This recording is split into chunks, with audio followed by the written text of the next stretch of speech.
Hi y'all, I'm Glenn, the corporate chef at Berkshire Grocery Company. Now I'm sure you've heard the saying that everything tastes better with bacon, and I'm going to tell you a little secret, it's actually true. Now one of the things that tastes better with bacon is guacamole. Now I know that probably sounds a little crazy, but you can add bacon bits to just about any old guacamole recipe and it'll really make it taste interesting.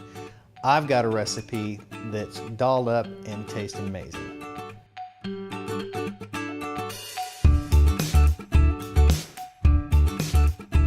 Okay, now how this recipe differs a little bit, besides the bacon obviously, is we're going to use some green onion, we're going to use some jalapeno, cilantro.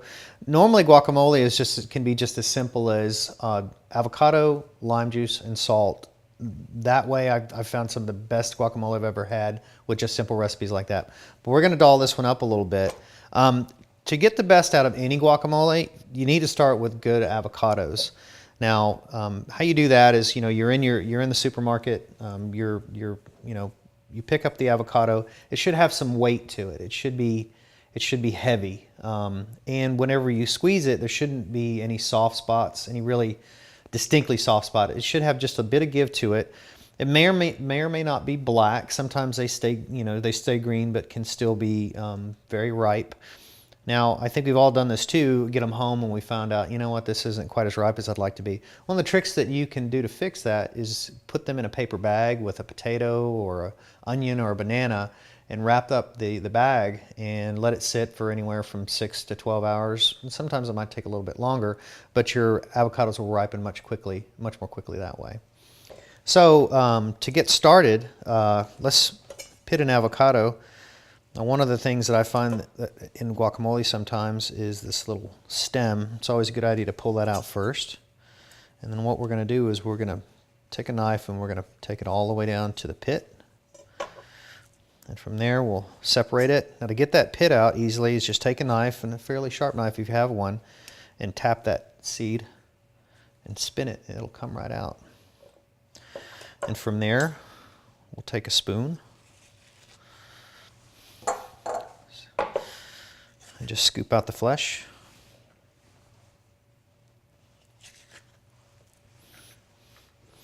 And on this first part we're going to now you can just take a fork and mash it up. I like to use the potato masher. And it works pretty easily. Now another thing about guacamole is you don't have to go crazy mashing it. As you mix it up, the avocado will begin to soften and become smooth.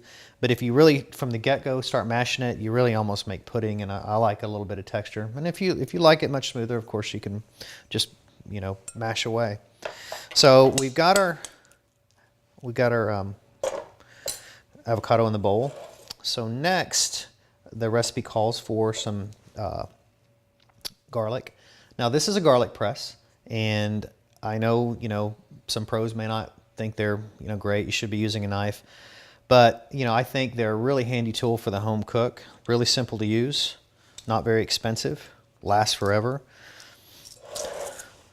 This is a great way to keep you from having to mince garlic up, which can take a little bit of time if you're not good with a knife. Calls for 1 clove. I usually put a little extra because I like garlic. So I've got garlic. We'll go ahead and put our crispy bacon in.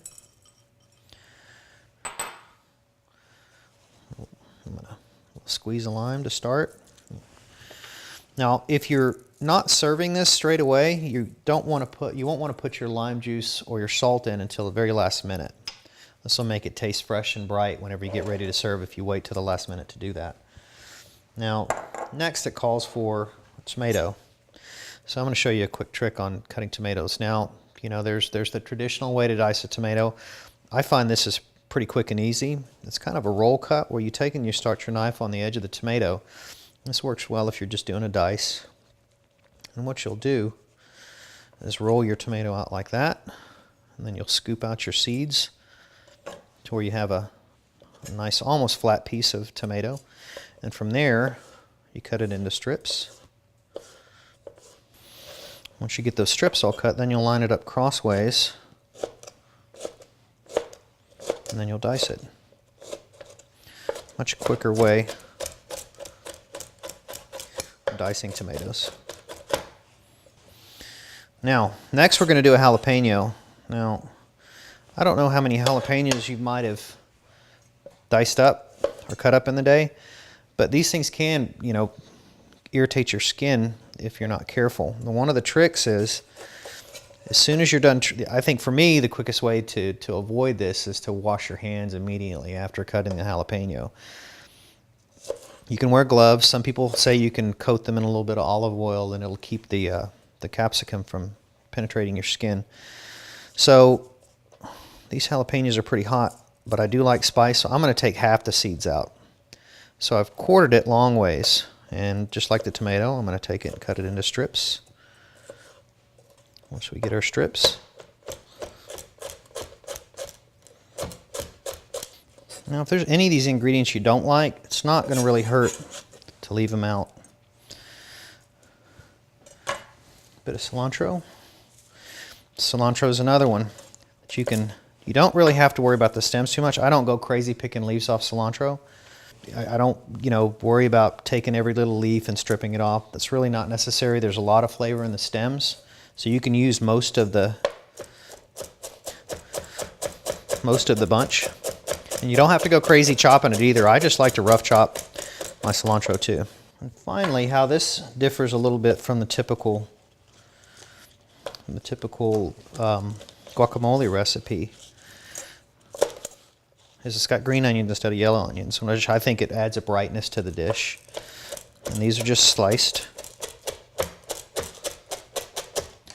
Take a spatula, mix it up. Now, we'll get this mixed up, because the next part you want to mix as little as possible, just to kind of keep it chunky. And how we're going to do that is we're going to dice an avocado. Now, I'm sure you've seen recipes that call for that, and we're going to do this the same way, where we take the pit, remove the pit, we'll scoop it out. Now, to get a dice, what we'll do is we'll take it and cut it horizontally. We'll do each one like that. And then we'll cut vertically across the top and then cross over again.